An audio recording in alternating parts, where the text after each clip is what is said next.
Welcome to Amazing Business Radio with best-selling author and customer service and business expert, Shep Hyken. Shep will talk with some of the smartest thinkers in business to help make you more successful in your professional and personal life. This is Amazing Business Radio with Shep Hyken. Hello, everybody. It's Shep Hyken here, and we are back with another episode of Amazing Business Radio. Today, we're going to be interviewing Taylor Scott, the founder of Lead with Hospitality, not only a company, but also the title of his first book and his most recent book, Give Hospitality, is a great book. It's a parable about a woman that leaves her job and goes to work in a company that has the culture that not only takes care of the people they work with, but takes care of their customers as well. It's a great book. We're going to be talking about the hospitality mentality and how you can give hospitality. But first, a quick announcement before we get into the interview. If you've got an amazing story that you want to share or a question that you want to ask me, please reach out on any of the social channels. I'm everywhere. And if it is a question, use the hashtag AskShep, and I'll respond in the social channel, on this show, or perhaps in my newsletter, the Shepherd Letter. And you can get that newsletter at no charge by just going to my website, www.hyken.com, and you can subscribe. And at the same time, download my research. Every year we do annual research on the latest and greatest stats and trends in customer service and experience. No charge. Just click on it. It opens up immediately, and you'll be able to read all kinds of interesting ideas and thoughts and findings in the customer service and experience world. All right, let's jump into the interview. We're talking with Taylor Scott. Taylor, welcome to the show. Thank you so much for having me. So I love what we're talking about today. We're talking about culture, and in my mind, nothing happens great with a company from the customer's perspective unless things are working well internally. What happens on the inside is going to be felt on the outside by customers. One of my favorite chapters I ever wrote in a book was from The Amazement Revolution, which is one of the books I wrote a while back, but I talked about fun in a company, and FUN is actually an acronym for fulfillment, uniqueness, and next. And Brian Keeley, who was my main case study with Baptist Health South, said, we want to create an experience where our employees never want to leave. And if we do that, guess what happens? Everything falls into place. They treat each other better. They treat the customer better. And I think your latest book, Give Hospitality, and the one prior to that, Lead with Hospitality, but this one specifically, Give Hospitality, is a great story about what happened. And it's an allegory. And it's a fun story to read, by the way. I want to go to work for this resort. If maybe that's what I'll do in my retirement, is I'll quit doing what I do and go to work for this fictitious resort, which is probably based on reality. But absolutely, I want to work there too. Yeah, I know. Anyway, so with that in mind, that's what we're going to talk about today, is how do you create that culture? And let's go ahead and just get started. Give your background. You're a consultant. You do speaking engagements, but you had a background in hospitality. You worked with Disney. So why don't you share some of that with us? Absolutely, yeah. Born and raised in Eastern Kentucky. So I was a point guard on a basketball team. So I just say that to say I started out in leadership at an early age, playing basketball in Kentucky. That's one of the few things we care about. But like many people that grow up on the East Coast, when it came time to go on vacation, we'd go to Walt Disney World. So I knew at a relatively young age I wanted to be in the hospitality industry. So that's what I did. I went to undergrad, I went to college at Florida Southern College on purpose so that I could work at Walt Disney World every summer and during each semester. So professionally, I've worked at Walt Disney World, Disneyland, Wynn and Encore in Las Vegas, as well as the Cosmopolitan of Las Vegas. And that's what really drives and has inspired a lot of the work that I do today. Wow. Well, obviously, everybody knows about Disney. I mean, how could you not? The happiest place on earth. And by the way, yeah, you and I share something in common. About Disney, I've probably been to Disney theme parks 50 to 60 times easily.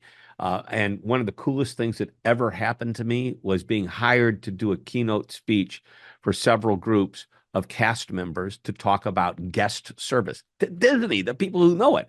Now, Wynn and or Encore, I guess they're kind of tied together, as well as the Cosmopolitan. Those are two very upscale resort hotels in Las Vegas.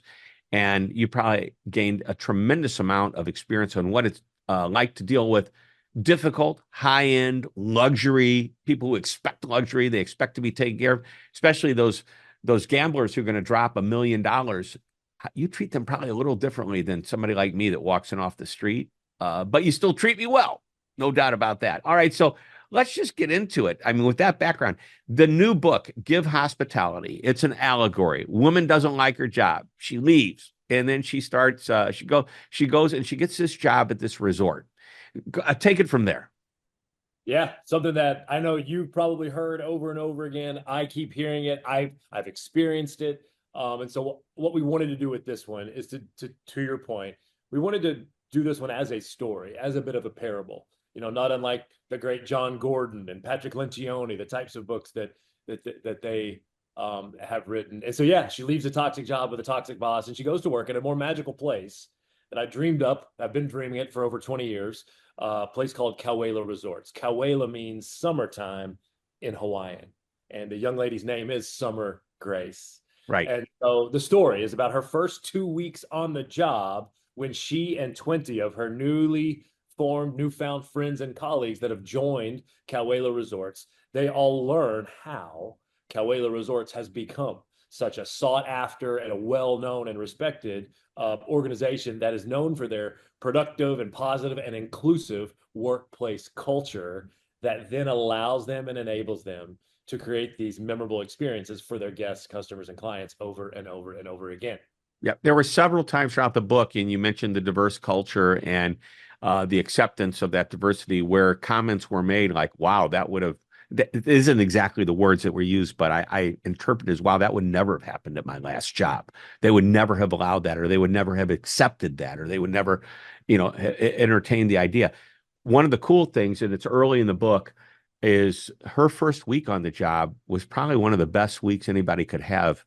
She was basically given a vacation. Right. That's right.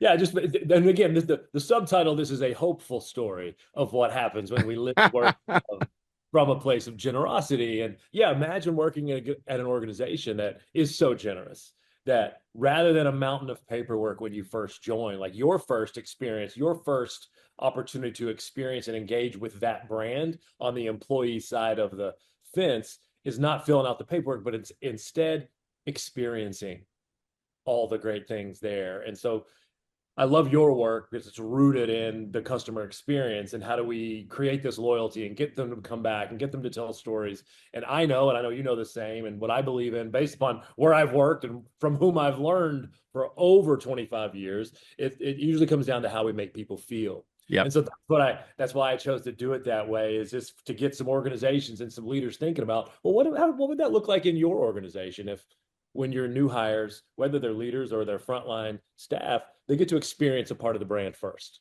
I'm going to get to that in a second. I just want to make a note. I have you have a line here that I love talking about the difference between a transaction and an interaction, but you're upgrading the word interaction. To me, an interaction is part of an ongoing relationship. You just simply go straight to the relationship word. You want to have transactions, or do you want to have relationships? And I think that as we look to the outside, that's ideal. Wow, we'd love to have a relationship with a customer, but have you thought about it internally? What are you doing internally? So let's just start with the hiring process. And I know Disney has some phenomenal ways of how they hire people, where you actually get to experience some of that Disney magic during the interview and even before the onboarding, before it's even decided. I know at Disney Institute, or not Disney Institute, Disney World, where you first worked, their casting center, I'm not sure what it's called. Is that what you're shaking your head? Yes, but people can't see. Yes. You actually walk into a building that feels very Disney-like. The handles come from one of I think it might be either Cinderella's or Snow White's palace or something. But you really feel that. Talk to me about how the typical company could do a really good job at the very beginning of that hiring process, and take me through what it would take to make somebody say, I so much want to work here. Yeah, for sure. It comes down to the feeling. I remember a long time ago, I was at a keynote that we were opening Gaylord Palms Resort and Convention Center. It's another. I've been there. Yeah. In the day, I was on the opening team, young 22-year-old me, first full-time leadership position. I'd run in a keynote speaker like yourself, and this guy says, "Friends, let me tell you something. Whether you're in hospitality for the next 2 years or the next 20 years, I want you to remember this. The essence of hospitality is the ability to make people feel welcome, comfortable, and important.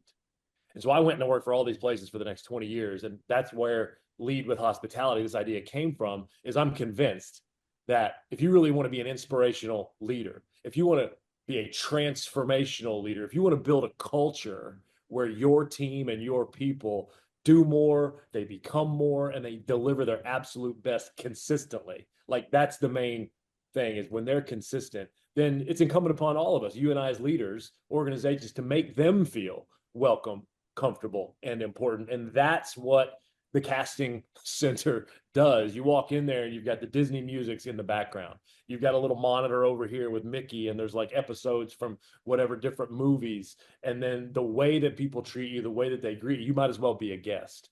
So that's what I recommend, is like, how are you treating the people that you've invited to be a part of your team? Because that's going to show up in how they ultimately, as we all know. So I'm getting ready to hire a cashier for my store. How do I make them feel welcome, comfortable? I think I can do that, but how do I make them feel important? Well, I would start by asking them, like connecting with them on a human level. So rather than start immediately talking at them and telling them all the things we're going to do and all the things that expected of them, what if we ask them how they're feeling? What if we ask them why they want to work here? And then further, what if we're able to like highlight some of the things that we truly appreciate and potentially value in them, their resume, their story, where they've worked. And the most important thing for hiring, I believe, be interested to hear what you think, and all of your listeners as well, in comments or wherever people can post and interact, is thinking about what are your organizational values? What are your organizational values? And can we spend some time during the selection process really trying to understand, does this individual's personal values align with our organizational values? And if they do, boy, what an opportunity to make them feel welcome, comfortable, and important by letting them know that. Yep. Shep, I really love the fact that you just said that one of your personal values is making people feel the magic in guest service. Dude, my company, Lead with Hospitality LLC, shoot, man, my values are connect, serve, engage, and inspire. Seems like we might be a good match for each other. Right, right. I have a mantra here, 3 words long: always be amazing. We want to be amazing. The people who work here want to be amazing for our clients and the way they interact with us. And we want to give them that great experience. And then we want to teach them to do the same for their customers, clients, guests, or whatever. Hey, let's take a quick break. When we come back, I'm going to ask you who some of your favorite companies, beyond the ones that you've worked for, that you can say, you know what, they get it. They know how to create an internal experience that drives an amazing external experience. We are talking with Taylor Scott, best-selling author, inspirational keynote speaker, and organizational development consultant with the company Lead with Hospitality. Don't go away. We'll be right back.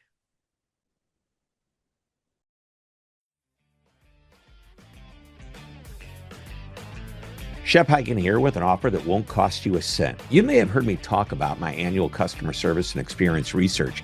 We've surveyed thousands of customers matching the U.S. Census for age, gender, ethnicity, and geography, and we find out what customers love, hate, and want in a customer experience. What's the number one customer experience that almost every customer desires? What makes them come back? What makes them leave? Why won't they fill out surveys? What do they think of AI? Well, these questions and more are answered in the research. You can download the full report by going to hyken.com and clicking on the research tab at the top. Like I said, it won't cost you a cent, but it may make you or save you thousands and thousands of dollars when you understand your customers' expectations. Again, the website is www.hyken.com. You're listening to Amazing Business Radio with best-selling author and customer service and business expert, Shep Hyken. We are back on Amazing Business Radio talking with Taylor Scott, who has written the book, Give Hospitality, a hopeful story of what happens when we live, work, and love from a place of generosity. We've talked about, I use the word allegory, use the word parable. I'm sure you're right and I'm wrong, but it's a parable. It's a story, a great story. One of the things I wanted to know as we were winding up the first half of the interview is, Who are your favorite brands that you see just doing it right, that you can say, you know what, they get it? That's who we should be studying and looking at.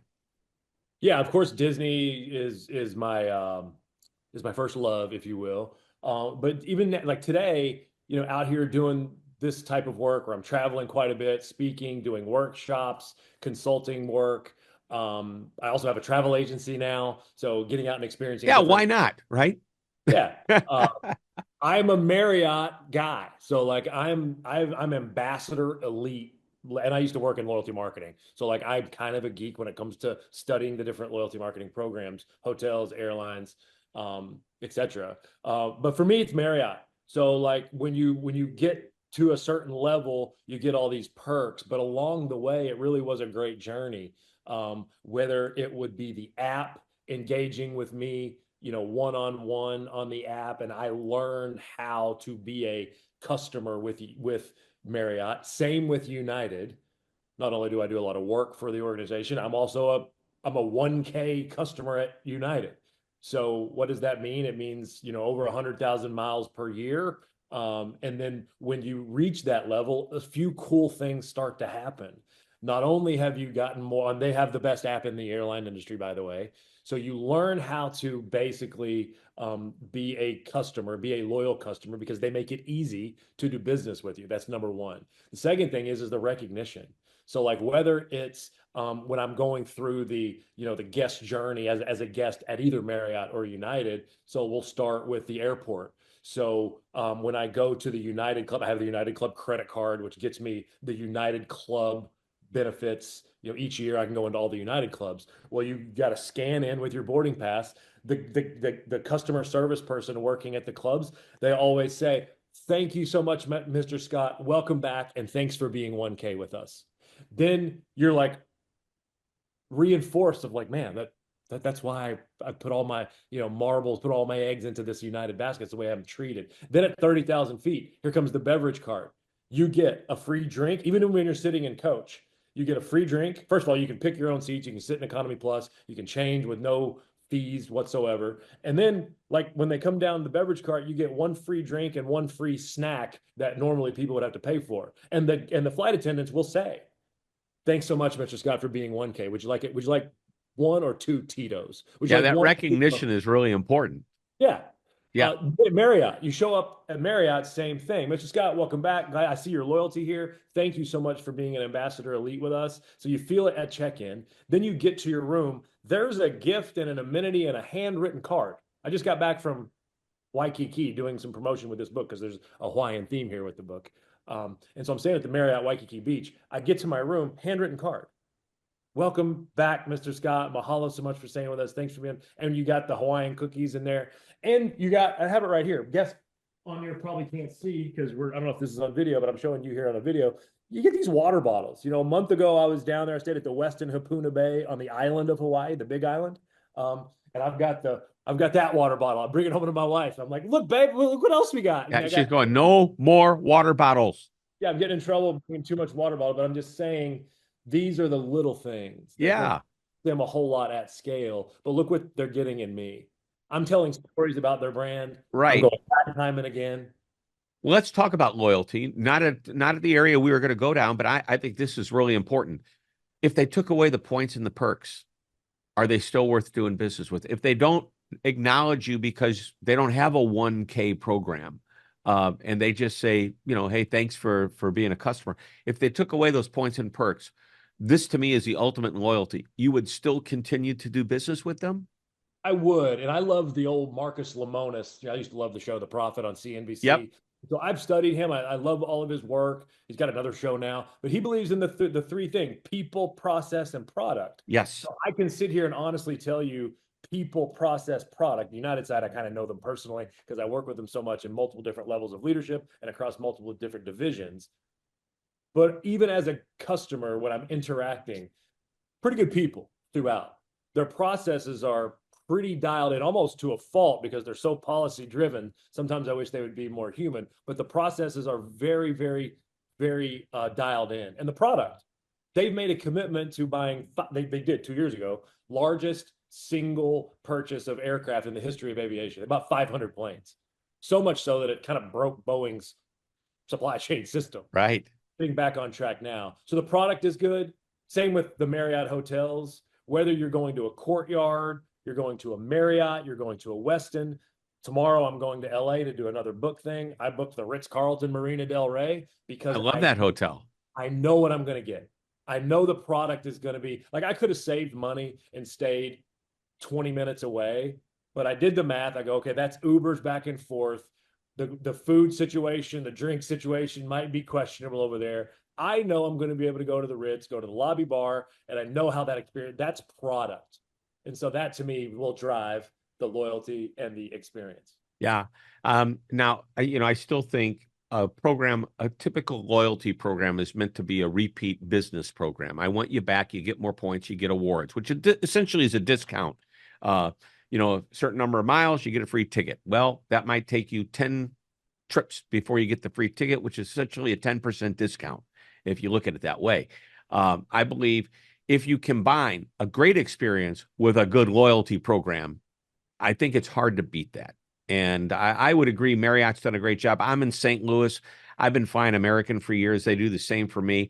I'm a concierge key level, which is their very, very highest. It's almost top secret. We don't know how we get it. We just know we had to have at least traveled so much more than the average highest level, which is that executive platinum, the one right below. So I get that. And I think to myself, I'm getting to a point where I'm slowing down. And after all these years of loyalty, and I don't know what's going to happen with American Airlines or what might happen with you at United. If you get to a point where you say, you know what, I'm not going to travel as much anymore. Are they going to take all that loyalty that I've given them for the last 30, 40 years and throw it out? Are they going to do that to you? What is your thought on that? How do you tell a company if somebody's with you and showed you that much love just because I'm not going to retire, but let's just say I did, are you going to take that privilege away from me now? Yeah, in terms of process and product and being a former loyalty marketing sort of guy and then now loyalty marketing geek, built into many of these programs are once you reach a status like you've reached, embedded within that is you get lifetime, a certain minimum level of status you get for lifetime. Right. They've done that. All of the airlines do that, but they won't do it for their highest level. So that's one thing is where at a minimum, what they're saying is fundamentally within the framework of their program, they're going to extend that to people like yourself. To be honest with you, I don't know. I really don't know. I can hope. I mean, I write stories about a hopeful story. A hopeful story. But, hope is not a strategy. And I think that your ideas and thoughts in this book are very tangible. You don't have to do everything in this book. Your employees don't need to experience everything that the main character experiences. However, what if every one of them experienced 3 of those things, even one of those things? You're going to make that experience for the employee even better, which is a good way to segue back into talking about your book. So we're going to wrap this whole thing up. My final question to you is what would be the big fundamental takeaway that you wish everybody listening to this show would do as a result of reading this book? I would say just be human. Like what we're trying to present here, what we're trying to suggest, what we're trying to get us to do is to peel up to 30,000 feet and to realize just how divided we all have been for so very long. And in my heart and in my mind, I just wanted to be a part of some of the solution. And I really wanted to put together this story just to get people to start thinking, maybe to challenge them, maybe to challenge people to go, is there anything wrong with like giving compassion, giving encouragement, giving kindness, giving hospitality, and giving leadership? Those are the 5 core values, if you will, that Cahuela Resorts has. And that's what this story is about, as the facilitators in the orientation program are facilitating conversations about these things that matter so that these folks can sort of like take a deep breath and realize, oh, you mean I just have to do things like use the golden rule and be inclusive and validate other people and engage on a human level. Oh, all I have to do is realize what my natural gifts are and give those to people. I have to focus on making an impact instead of just making a first impression, and being vocal when I have something to say and stepping up and educating people, passing on the things that I've learned. Those are just a few of these very simple things. And to your point, those things don't cost any money. They don't. Those things create both money and meaning at the same time within these cultures, which I know you're passionate about and I'm passionate about, is just helping organizations and people realize that in their lives at work and away from work, is to have more meaning. And that's really one of our fundamental missions with Lead with Hospitality LLC, is we're out here trying to transform jobs into truly meaningful work. Yeah. And you know what else? I'm going to throw that word you used earlier in the conversation, relationship. When you can build that kind of a relationship with the fundamentals of what you just mentioned as to what drives that relationship, you're going to have a culture, you're going to have people that want to stay with you. Like Brian Keeley said, lifetime, employment. That's what we're looking for. Never want to leave again. And guess what? Those people are going to engage better, work harder. They're going to be ambassadors of those fundamentals and meanings and values and mission that you're out there. Taylor, this has been a great interview. This is why we call it Amazing Business Radio. The book, again, for those interested, it's sold everywhere Amazon sells books. And of course, you could probably pick it up in bookstores as well. But it's called Give Hospitality by Taylor Scott. Taylor, thanks for being on the show. Thank you so much. I appreciate it, Shep. All right, everybody, that wraps it up. Another episode of Amazing Business Radio. We'll be back next week with another interview. Until that time, this is Shep Hyken, and I'm reminding you to always be amazing.